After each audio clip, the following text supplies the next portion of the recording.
Il y a 25 ans, un événement atroce secouait la petite ville désertique de Sus en Consequence, au Nouveau-Mexique. Un lieu au nom étrange, presque prémonitoire, qui allait devenir le théâtre de l'une des affaires les plus terrifiantes de l'histoire criminelle américaine.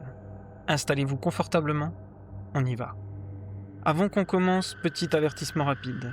Cette vidéo contient 5 trigger warnings, notamment torture, violence, meurtre, sexe et drogue. Allez, on enchaîne. Ce jour-là, tout va basculer. Nous sommes le 29 mars 1999 à Elephant Butte, une communauté résidentielle juste à côté de Consequence. Il est environ 8 heures du matin.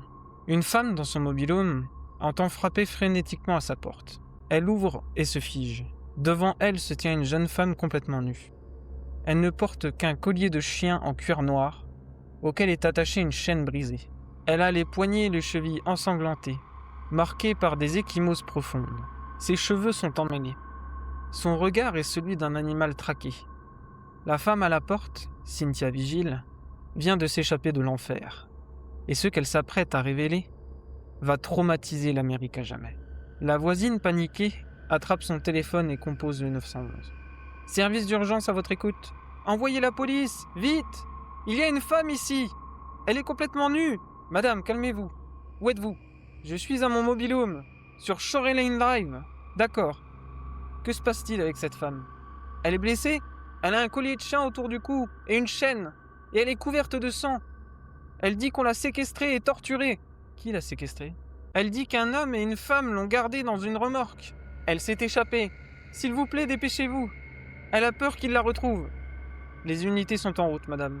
Ne la laissez pas seule. Mais, pour comprendre l'horreur absolue de ce matin de mars, il faut revenir 3 jours plus tôt en arrière. Le 19 mars 1999, Cynthia Vigil, alors âgée de 22 ans, fait du stop à la sortie d'Albuquerque. Une voiture s'arrête. Au volant, un homme d'une 60aine d'années, l'air affable et rassurant. C'est David Parker. À côté de lui, sa petite amie, Cindy Handy. Il lui propose de la déposer. Cynthia accepte. C'est une erreur qui va la plonger dans un cauchemar réveillé. David Parker n'est pas un bon samaritain. C'est un prédateur méticuleux, un sadique organisé qui, depuis des décennies, perfectionne son art macabre dans le plus grand des secrets. Né en 1939, Rowe est un ancien militaire, puis a enchaîné des petits boulots notamment comme mécanicien et agent de sécurité. Des postes qui lui donnent un sentiment d'autorité et un accès à des lieux isolés. Il est charismatique, manipulateur, capable de charmer ses proies avant de révéler son vrai visage. Avec sa compagne, Cindy Handy, et un ami nommé Dennis Roy Hensey, il a mis au point un système de chasse. Il a même impliqué sa propre fille, Jess Rowe. Leur terrain de jeu, c'est le désert du Nouveau-Mexique. Leur antre, c'est une remorque anonyme, garée dans un parc de mobil-home. Une remorque qu'il a transformée et surnommée fièrement la Toy Box. Comprenez, la boîte à jouets. Une fois dans la voiture, Cynthia sent que quelque chose ne va pas. David Parker Rowe et Cindy Handy sont trop insistants. Leurs questions sont trop personnelles. Elle demande à descendre, mais il est déjà trop tard. Handy sort un pistolet à air comprimé qui ressemble à une véritable arme et la menace. Rowe, lui, la force à inhaler une substance. Cynthia perd alors connaissance. Quand elle se réveille, elle est dans les ténèbres. Elle est complètement nue et attachée sur une sorte de table. La pièce est capitonnée et insonorisée. Des miroirs recouvrent le plafond. Une lumière crue s'allume soudainement, la révélant enchaînée à un fauteuil gynécologique modifié. Face à elle, un mur est couvert d'instruments. Fouet, pince, scalpel, seringue, scie ou encore électrode. C'est la Toy Box. David Parker s'approche d'elle. Il ne crie pas. Il parle calmement, comme un professeur s'adressant à ses élèves. Une voix s'élève alors d'un magnétophone posé sur la table. C'est l'enregistrement de Ray, une sorte de message d'accueil pour ses victimes. « Bonjour. Si tu écoutes cette cassette, c'est que tu ne peux ni voir, ni entendre, ni parler. Mon nom est Maître. Tu es maintenant mon esclave. Tu vas m'obéir et faire tout ce que je te dis. Si tu coopères, tu souffriras moins. Si tu hésites, la douleur sera inimaginable. Tu n'es plus une personne. Tu es un jouet. Mon jouet. » La voix continue, énumérant un règlement sadique.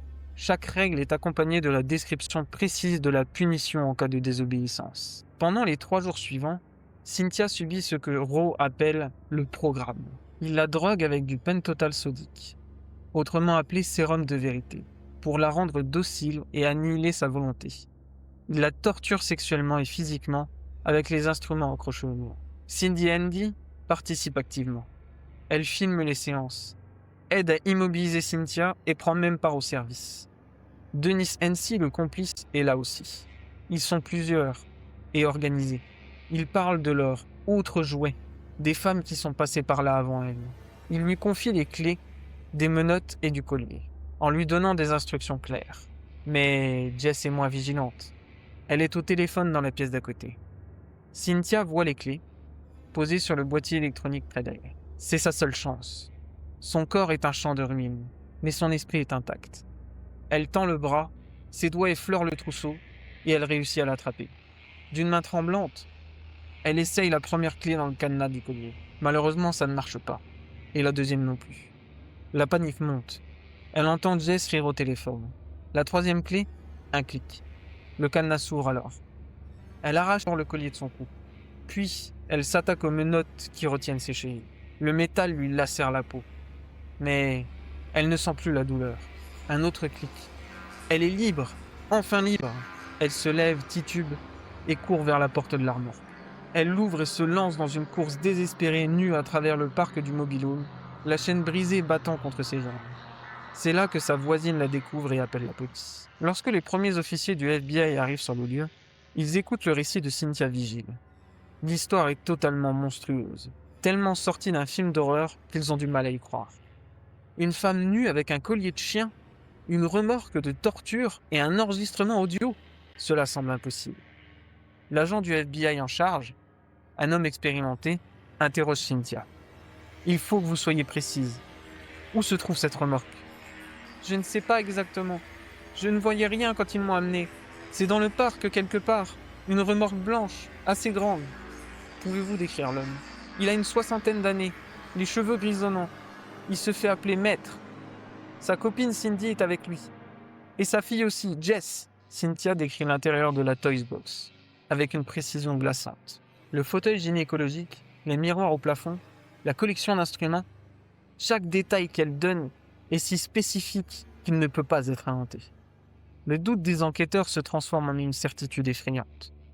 Ils tiennent quelque chose de grave, d'extrêmement grave. L'enquête avance à une vitesse fulgurante. En recoupant les informations, ils identifient rapidement un suspect potentiel.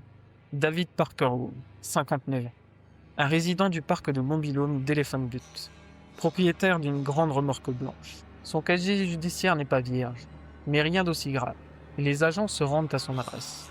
La remorque est là, exactement comme Cynthia l'a décrite. Ils obtiennent un mandat de perquisition et y pénètrent. L'intérieur est encore pire que ce qu'ils imaginent. La Toys Box est réelle. Le fauteuil est là. Le mur d'instruments est là.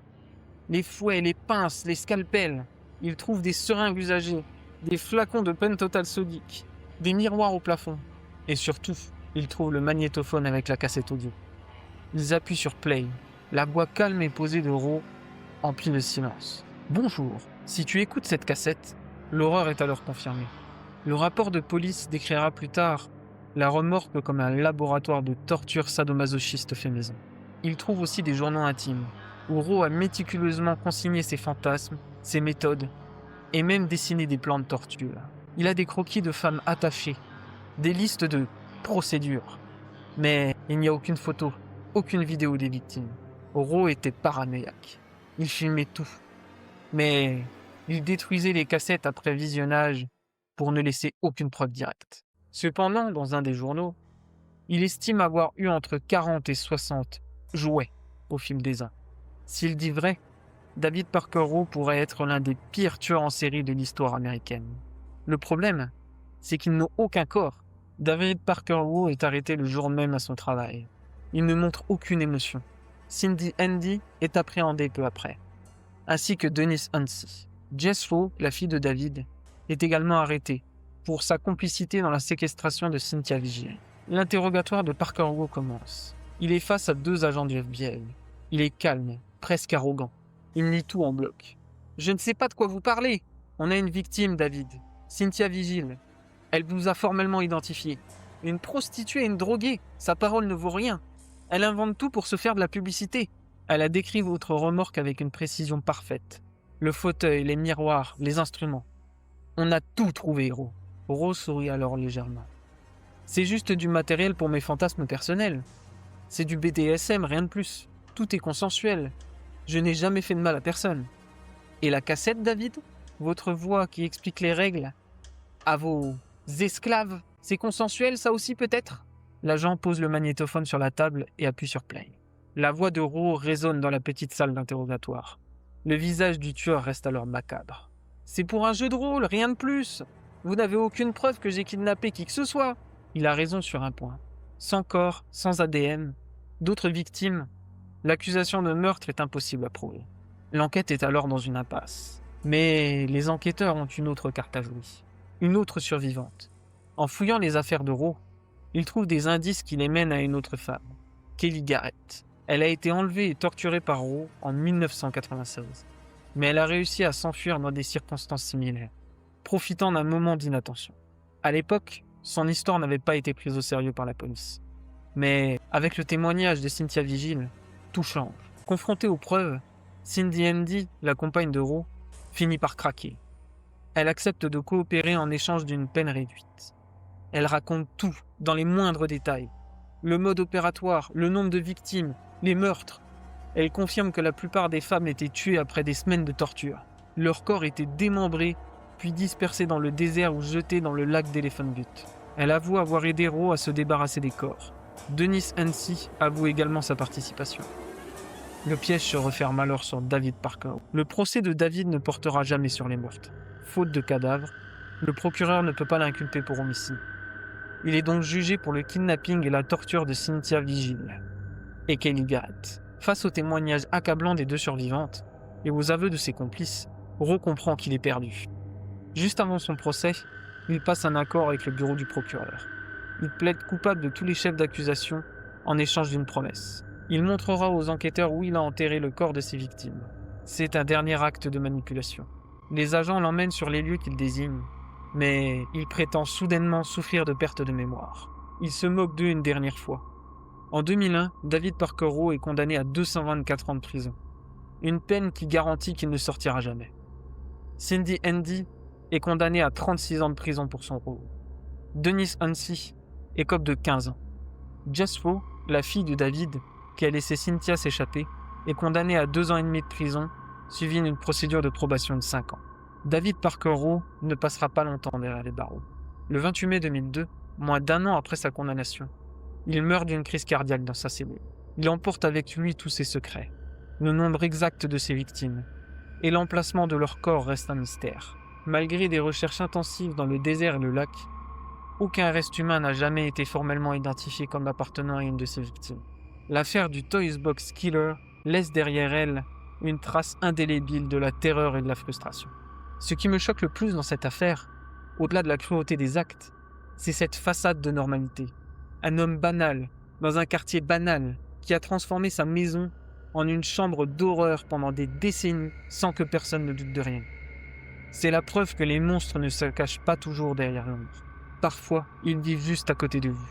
Qu'est-ce qui vous a le plus glacé le sang dans le mode opératoire de David Parker Ro? La Toys Box elle-même? La cassette audio de Bienvenue? Ou la complicité active de sa compagne et de sa propre fille? Dites-le moi en commentaire. C'est tout pour aujourd'hui, et à très vite pour une nouvelle affaire.